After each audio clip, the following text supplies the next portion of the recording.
Remember 2020? Yeah, that was a wild time. It's wild to even think that we lived through that. But what was even more frustrating for me back then was how lied to we were by the media. It was so infuriating. Of course, you don't know what's true, what's not. Everyone's parroting the same kind of messaging.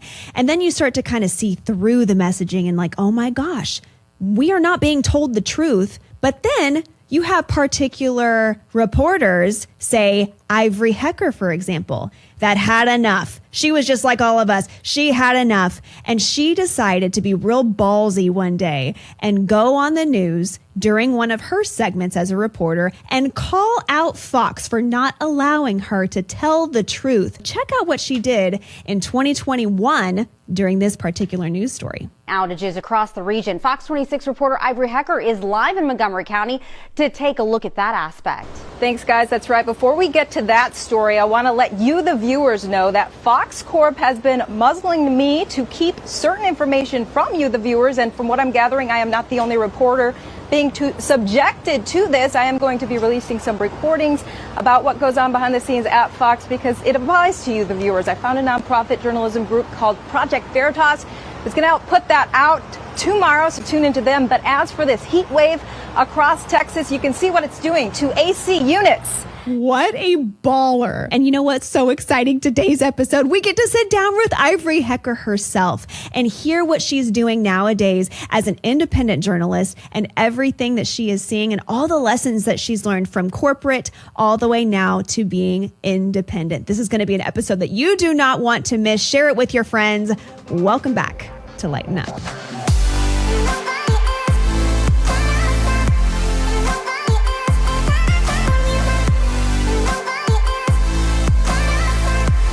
Hey guys, okay, before we get into today's episode, we have some really exciting news. We just started a Patreon, okay? This is your place to get some extra bonus content and also your place to support this show. If you've been loving the Lighten Up podcast, go ahead and support us on Patreon. You've got the basic tier, but then you also have the elite tier. But in addition, I will be giving you a free signed copy of my devotional for the first 50 people that become patrons with Patreon. So we are so excited about that. So go ahead and click on the link in the description and we will see you there.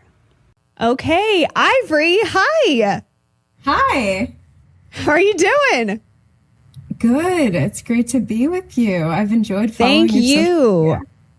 Oh my gosh, I know. It's so funny because you and I connected a few years ago. One, and we just showed your baller video where you called out Fox. Unbelievable. Such gumption. Absolutely loved it. And so when I saw that video and I saw you starting posting on social media, I was like, one, I love this girl. And then two, we connected because I was in the news industry only for 1 year. And so just the boldness that you had was so infectious. And it was just so cool that I was like, I got to know this girl. I got to follow this girl. So I fell in love with you immediately. But for those that don't know exactly how cool Ivory is, I just wanted to give a couple of little updates just to let you know who we're talking to today. Okay, she's an independent journalist. All right. She's a news analyst. She spent 9 years as a TV news reporter and anchor. Okay. 2021 was it whenever she did that video calling out Fox on air after witnessing the suppression of truth and the deception of the viewers, which is so frustrating for us because I feel like that's just all that we see now. And so now she dedicates her time to shining light on issues that the media lies about or that the media suppresses.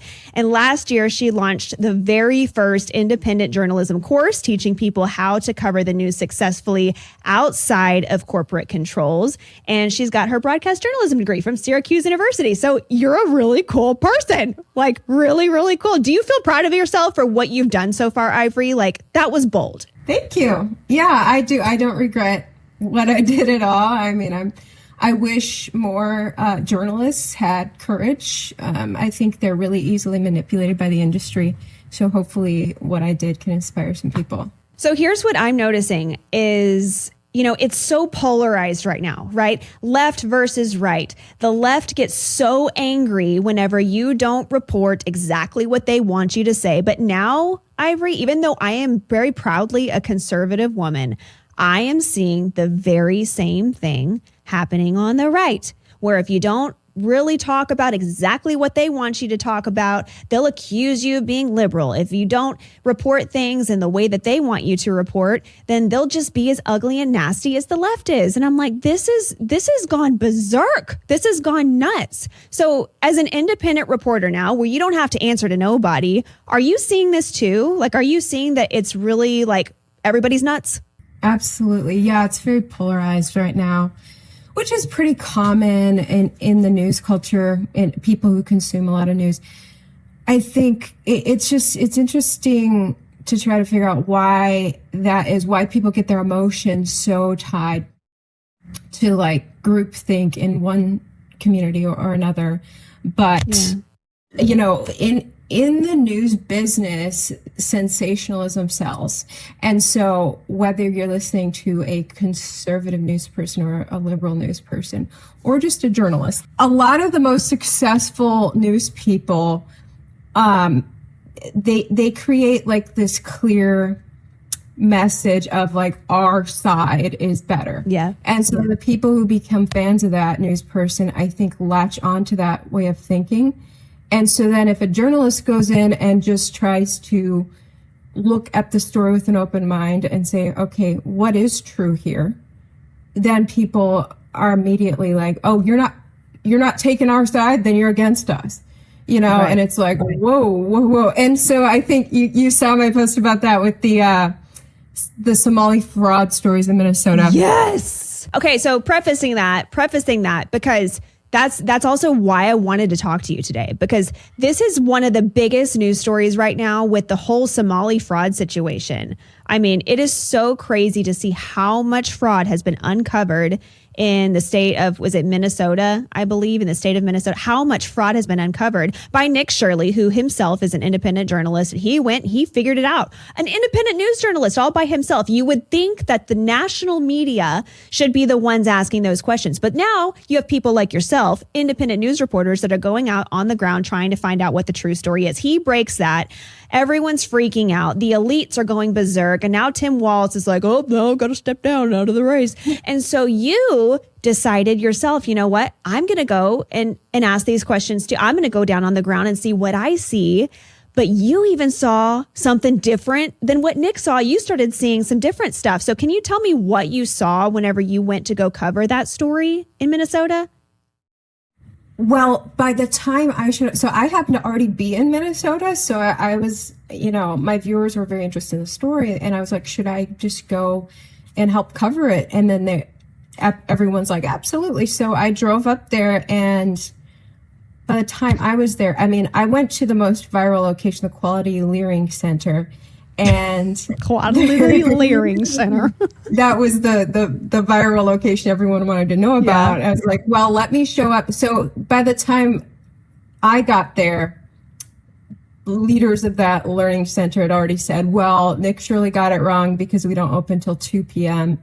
And so I was like, I'll show up at 2 p.m. and see what's going on. Well, of course, there were kids going in at 2 p.m., which you know, and there's no way of telling at that point. Are they just staging this? Like they got their friends to bring their kids. But I was just showing what I saw. And then a spokesperson for this learning center happened to be out there telling people, you can't come and do not enter the property. You know, people wanted to knock on the door, go inside, see if they could talk to teachers and see if it's a real place. But this lady was guarding the location. So I said, let me at least interview her and figure out what's going on. Asked her, like, why is the sign misspelled? Like, how many kids do you have going there? She's like, whoa, all businesses have some sort of violations, so calm down. I'm like, okay, so she's admitting they have violations, but but end of the day, like, who knows if it was staged, the amount of kids that were being brought in there. And so some people made a good point. Like, I filmed like 10, 12-year-old kids going in as well. And it's like, well, that's a little old for daycare. Yeah. Yeah, that is old. I guess if it's a nighttime daycare, which I don't know, apparently this is 2 p.m. doesn't sound like nighttime. So people, you know, after they get out of middle school. Maybe they go to daycare. I don't know how it works at that particular location. But I was just filming what I was seeing, and I mentioned it I did this little TikTok, or it was on X. I was this little video, and I was like, it looks like a legit daycare. There's people going in. Well, all of the X users went berserk on me. My post went so viral for mentioning it looks legit. They're like, how dare you go against Nick Shirley? And it was crazy. The post went viral with hate, and X paid me $200 for that post because I got so much engagement. So that was cool. Yeah, it's like, whoop, I'll take it. Okay, I got some money. But it makes the point about groupthink. Like, my friend was there covering it with me, and he was shocked. Now, he's a hardcore conservative, and conservatives were going after him, and he was like, I'm used to analyzing the left going berserk on people.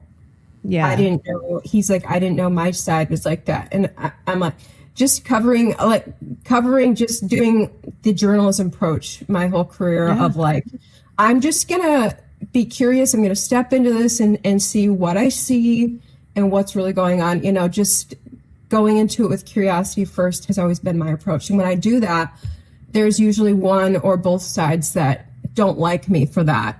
And so I'm used to seeing that it's always been that way, where you'll get haters from the left or the right, for your coverage. So it's interesting. Yeah, and that's what's so frustrating. It's like, don't we just want the truth? I mean, I don't know. I don't know about people that are watching this, but I am very sick and tired of, one, being lied to, of two, trying to be manipulated into a certain narrative when that might not be the full truth. I would just think that people are so hungry for the truth. And I think that, yes, I feel that way. And yes, I do believe that a lot of people in the United States nowadays are just so fed up. We're fed up with the news media. So that's why we like people like you. That's why we want people like you on the ground, like actually telling the story. So how is it now compared to whenever you were working for corporate? How is it now as an independent news journalist compared to what it was before? Obviously, you see more freedom in what you can report on and what you can speak about. But what is the difference financially? What's the difference with the people that you talk to? I mean, what is the difference so far in your short tenure of being an independent journalist? Being independent, it's fantastic to work for myself from anywhere, create my own schedule. It has been more of an emotional toll though, because now all of the stories I'm covering are like on my shoulders. It's like personal to me. And before in corporate news, I could just be like, oh, I'm just following boss's orders. I have to be on this crime scene. And then I clock out of work and forget what I even covered that day. But when I'm, any business owner, I think, knows that like you never fully check out of your business when you're running the business. And so if you're covering negative, heavy stories, they can weigh on you a lot more for some reason that happened. And so I don't cover as many heavy negative stories anymore. I actually don't even think it's good for the mental health of the viewers to be outraged at every negative story that comes through their feed. There's so many positive things going on, and that's why I love your joyful approach to everything. But so that's a big difference. I love the lifestyle change of just working from home or working from up north where my family is, or wherever I want to, and I make more money, Do you really? Yeah, for sure. Oh, that's so awesome. I mean, that does make sense. That does make sense because I was being paid nickels and dimes whenever I worked for CBS. It was nothing.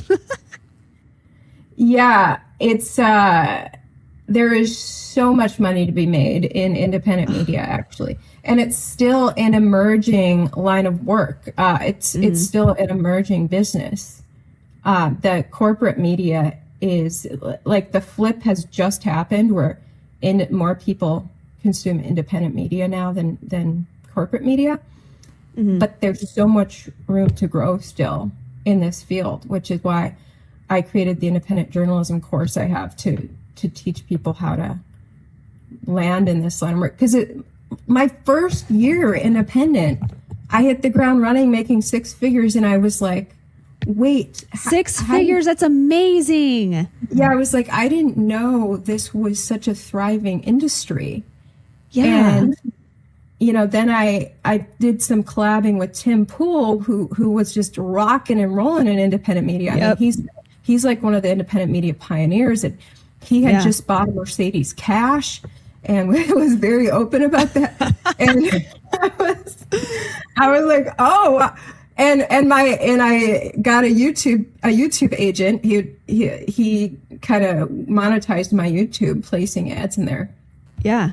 That's where the real money's at, is when an agent places ads, not just the ads that roll on YouTube anyway. Then you start making bank. And the agent was like, yeah, this is why the corporate media hates you guys so much, is because you're living their absolute dream. Actually, in all honesty, I think most of the corporate media people are not even aware of how thriving independent media is. They just don't like that we get to speak freely. The corporate media is such a groupthink cult. Yeah. A cult is a great word for it. Yeah, and so I guess you said you spent a year there, so maybe you experienced a little bit of that. But like, early on in your career, you come out of college, you land at your first TV station, and you learn really quick.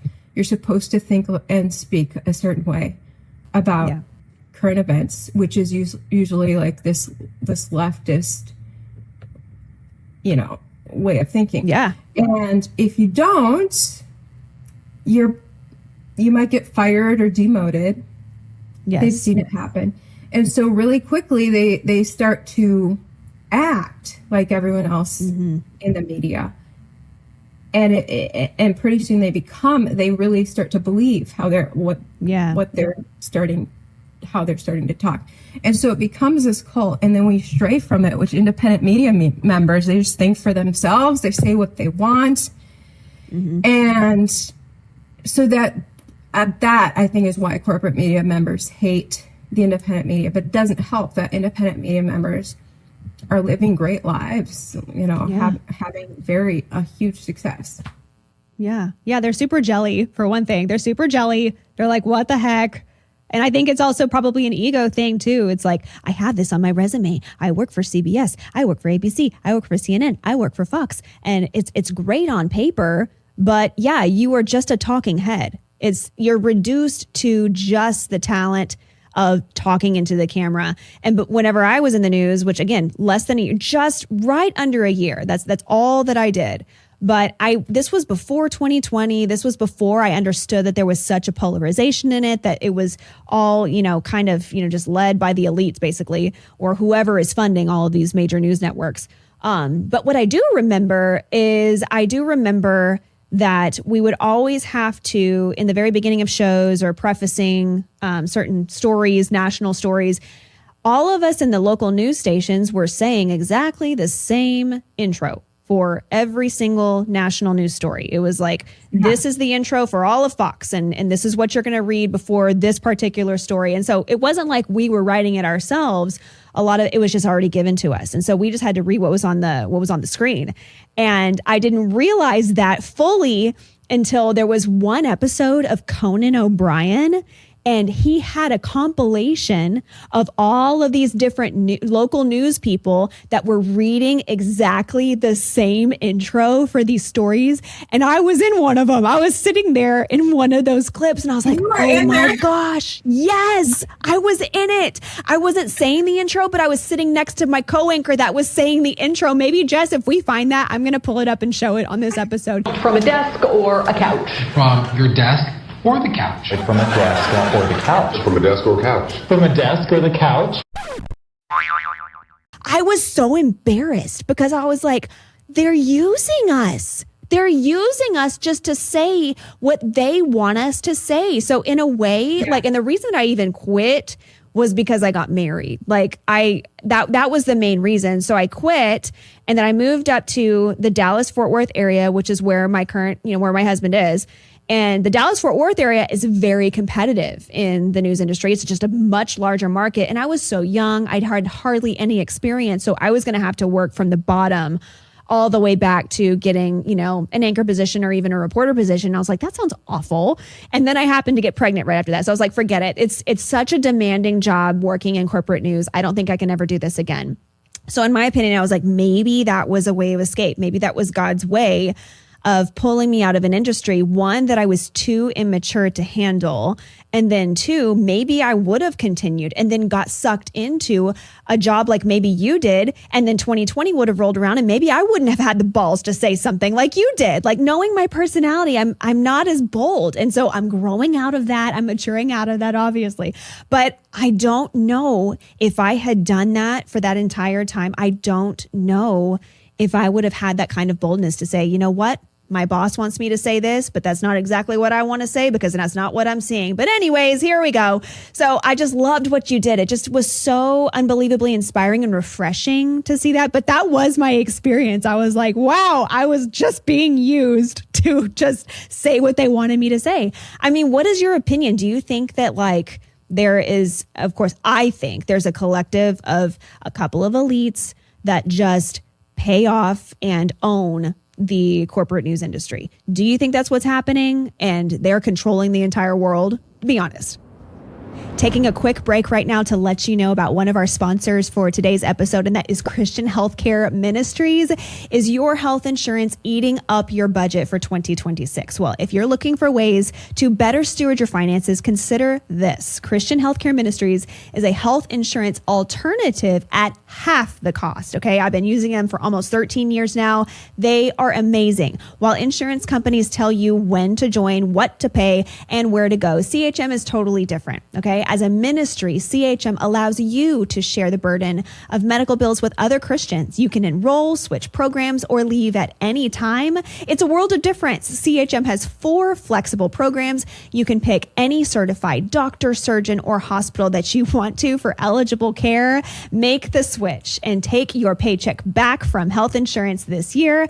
Join CHM today by visiting chministries.org/Hannah. That's chministries.org/Hannah.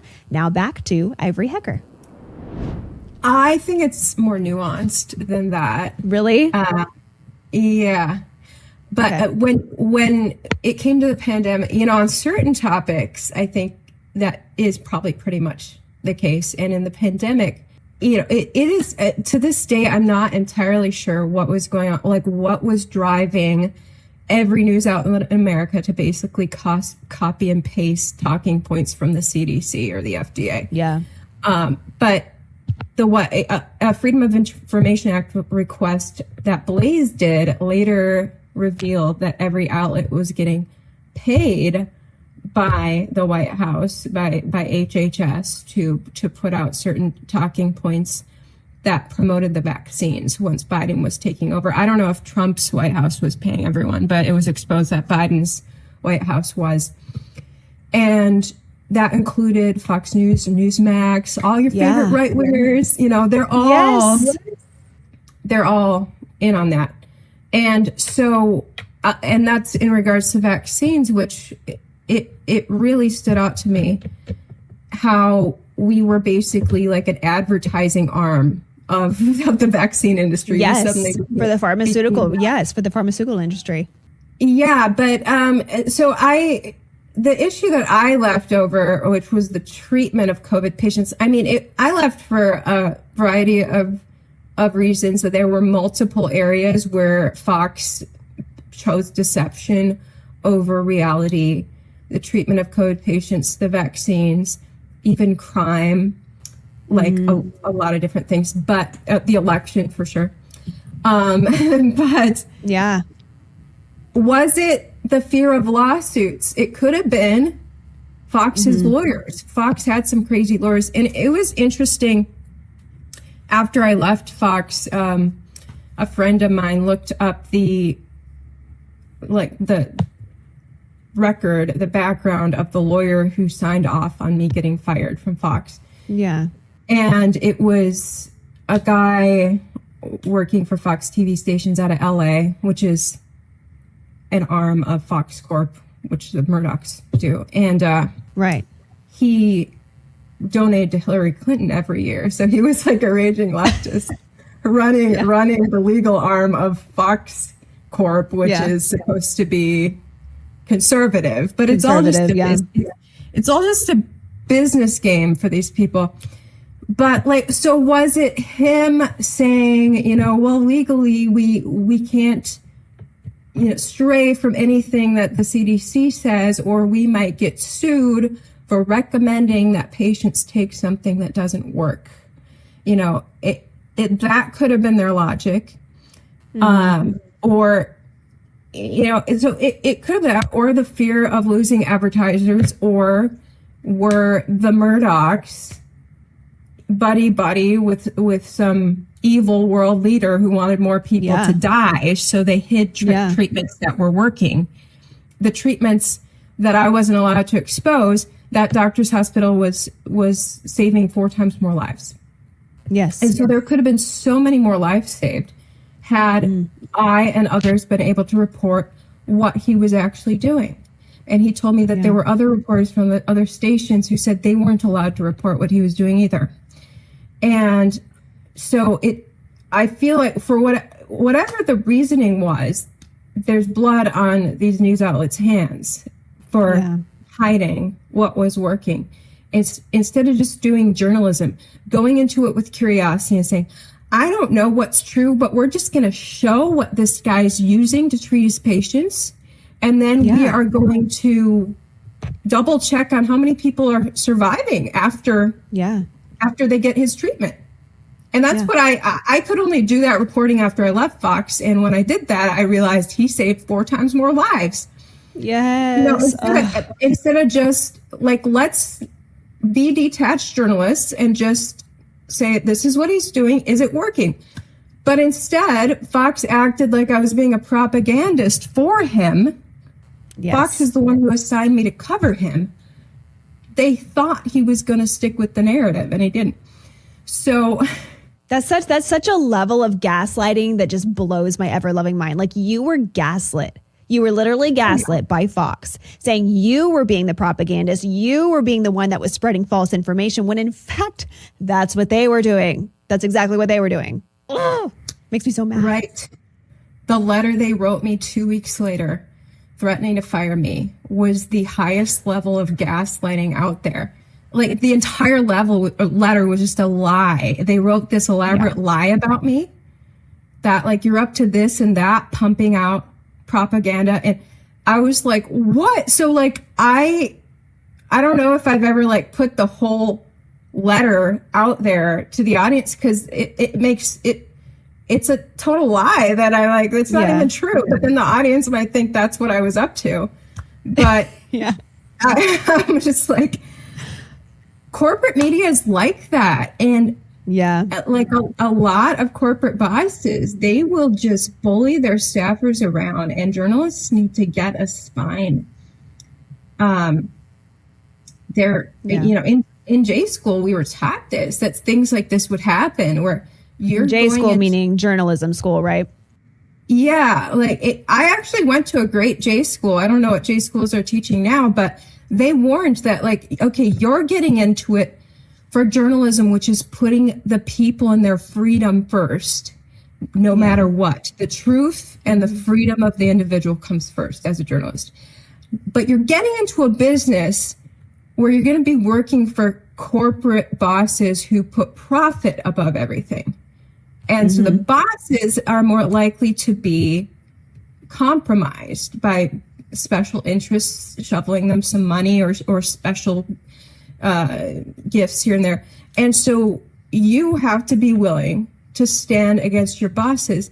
And it was, I think, George Clooney's uncle, who was a big time journalist, and they mentioned how I don't know if it was his uncle, probably was, but it was one of George Clooney's relatives who took this like valiant stand against the corporate bosses and said, like, I don't care what sort of money is being made, or if I keep my job, you can fire me, but I'm going to do journalism and put the people first. And so people throughout history, journalists have had these showdowns in their newsrooms. And actually, a source who is a journalist at WXYZ in Detroit told me that her newsroom, actually all of them in the pandemic, they did something like I was doing in the newsroom, but it was the entire newsroom. They ganged up against their bosses and said, you guys have fallen off. You've thrown journalism away and we won't stand for it. And so on the inside of WXYZ, they were like holding down the reins and like forcing their bosses to do journalism. And I don't know the full story and how it ended. And I was like, oh, come on my podcast. I want to tell your story. But she was like, no way. But on the inside. Can you imagine being a fly on the wall listening to, oh my gosh, I would have loved that.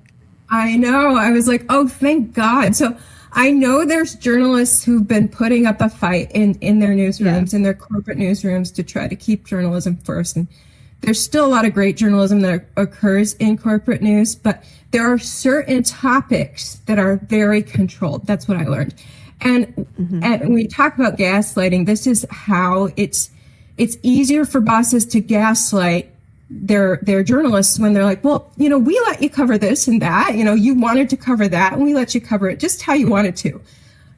And so there's no controls here. But for some reason, on the topics of like how people were being treated and what was working to save patients in the pandemic, suddenly it's like, no, you have to cover it exactly. You have to say that everything's happening the way the CDC said it's happening. Period. Yeah. Period. Yeah. And it's like, people just need to wake up and realize I'm being gaslit by my boss. That's not okay. And, but they live, so many of my colleagues at the station, I loved them, but they lived in such fear.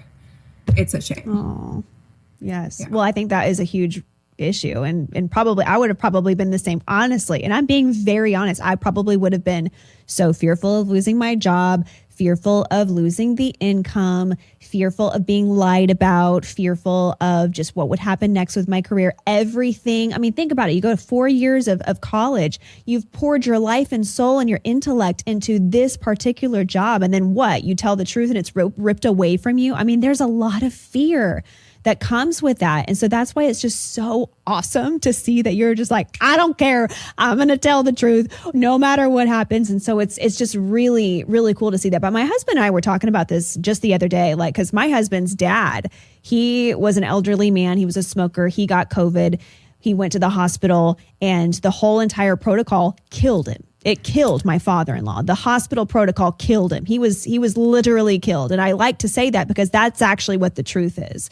I believe that COVID wasn't what he ended up not having COVID by the end of his life. He tested, he didn't have it anymore. So it was the medicine and the protocols that ended his life. And so we were talking about this just last night. Like, can you believe that we lived through that was reality? Like one day, whenever we talk to future generations or our grandkids, like, that's what we lived through. They told us we had to stand 6 feet apart and wear a mask and take this shot. Otherwise, you're killing grandmas. Like, it was just such lies that we were having to sift through and live through. But yet it was such a scary time that you didn't know what was true or what was not. And so in good faith, lots of people wanted to do the right thing by maybe following the rules, or in good faith, lots of people didn't want to take the shot because they thought that it was going to be something that was detrimental to their health. And now we're seeing that it is. So it's just such a crazy thing that we lived through that. And now that's why people are totally and completely fed up with the news media. So what do you think? Do you think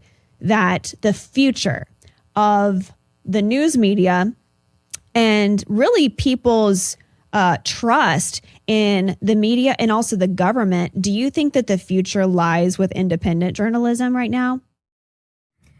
Absolutely, because the pandemic showed that when push comes to shove, when we really need journalism, it falls through. Journalism doesn't have the spine, like corporate journalism does not have the spine to stand up against a lot of pressure and threats to do the reporting that needs to be done, to be curious enough about what you're not supposed to be curious enough. That included the pandemic and the 2020 election, which I do believe it was rife with fraud. There's no there's no way that many people voted for Biden. And fraud was, I was seeing evidence of fraud that I wasn't allowed to report on when I was at Fox in Houston. Like, there was fraud happening in Texas, and there's still a lot of fraud that happens in Texas. So we think we're safe here. We're really not. I mean, it's the same thing here in this conservative state. You know what? Republicans in Texas have gotten so comfy that the left in Texas is extremely ambitious. That's one thing I noticed. Oh, really? Okay. They were the leftists who were running campaigns. They were practically ready to wine and dine me as a reporter, to like warm me up to them. Republicans, they wouldn't pick up the phone. So as a reporter, you're trying to cover the story, and the left is like, here's everything you needed. Here's what's going on with our campaigns. And Republicans, I'm like, what's going on, guys? Do you exist? But Republicans are just chilling like, well, we'll win. And meanwhile, so not only were the Democrats hustling on their campaigns like crazy, but there was this really strange fraud going on, which always seemed to favor the left. And so at that point in 2020, when I was covering more election stuff, I was like, I wouldn't be surprised if soon Texas flipped blue. So hopefully Texas since then has kind of learned from that and got back in their A game. But it's interesting. It's so crazy. It's so crazy. I mean, it really is so disappointing, because as someone who has grown up as a Christian, very conservative in my values, obviously the Republican Party leans more conservative in their values and their policies. So of course, people like me are going to be voting Republican.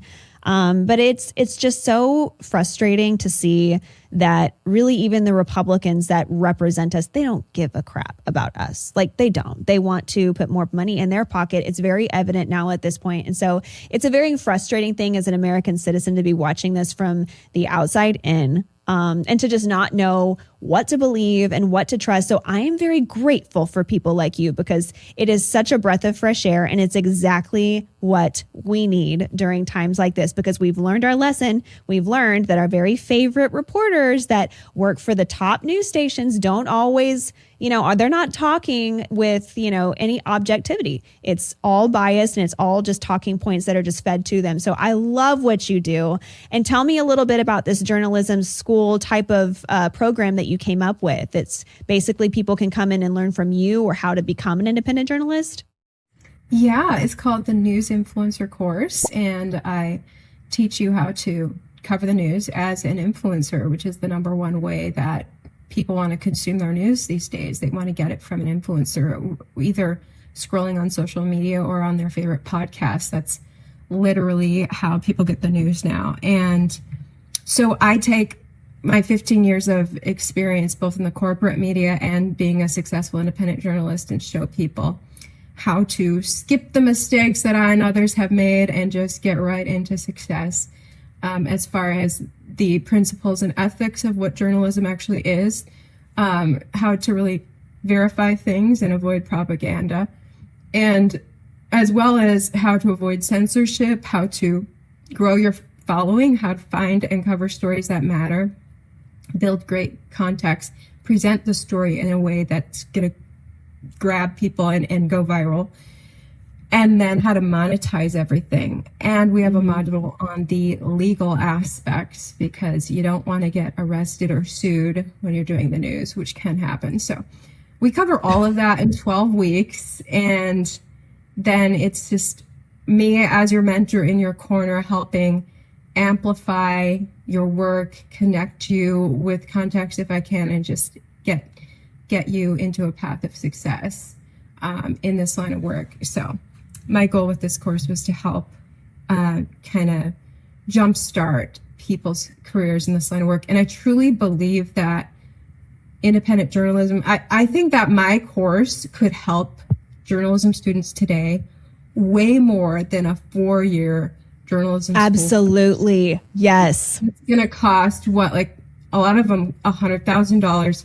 Yeah. And it'll teach them how to work for a news corporation doing TV news or maybe newspaper, which people don't consume news that way anymore. But if you're a news influencer, you're your own boss. You're going to be making way more money, and you're going to have total control of how you do journalism, so you can keep your loyalty directly with your viewers rather than reporting to your boss instead of the viewers. So I just truly believe that my model of what I'm teaching is far superior to the journalism schools out there.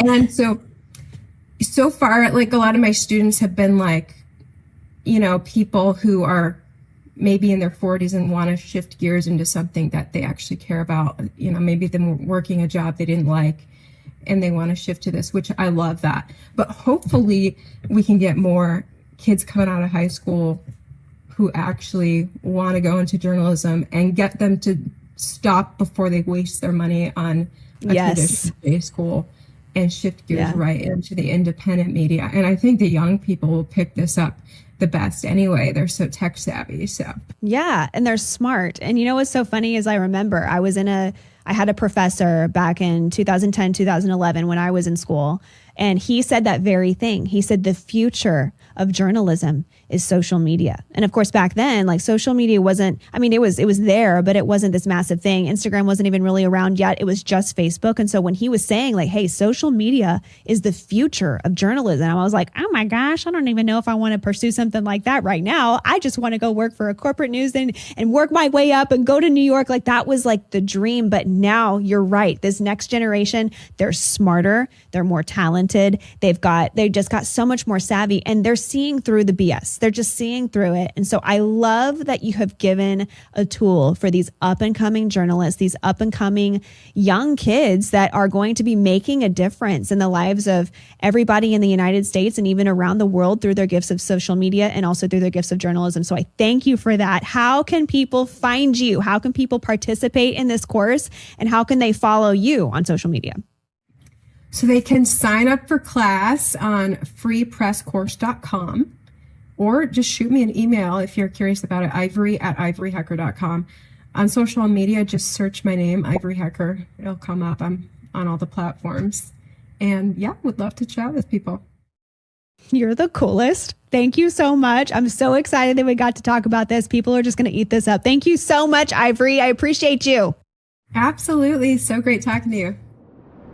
Love that girl. Ivory Hecker, everybody. Y'all need to go follow her. Follow her on all of her socials. She's everywhere, all over the place, whether it's her reporting stuff or whether it's just her on social media. Reach out to her, give her a follow. What a fun interview that we had with her today. Thank you again so much for watching the Lighten Up podcast. I would love it if you guys loved this episode to share this with a friend, or if you're watching on any particular platform, give us a 5-star review. We love the 5 stars. Don't give us 1, 2, or 3 or 4. Give us 5. We appreciate the 5 stars. Go ahead and do that for us. And if you want to support the show, you can always grab a copy of one of my devotionals. That is Goodness Gracious, 90 Unfiltered Devotions for This Sometimes Too Serious Life, or A Confidence That Changes Everything.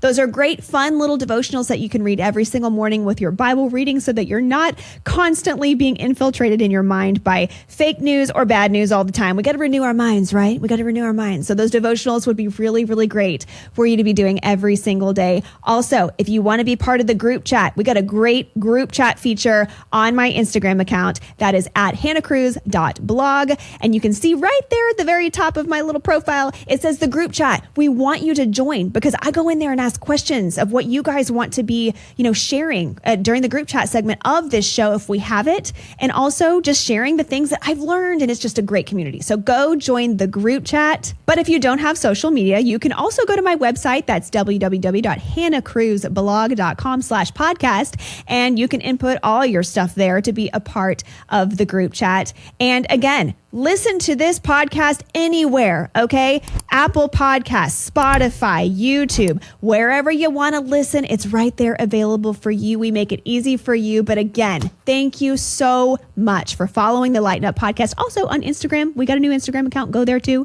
All kinds of ways that you can connect with us. We will see you next time with another great episode. Thanks so much for watching.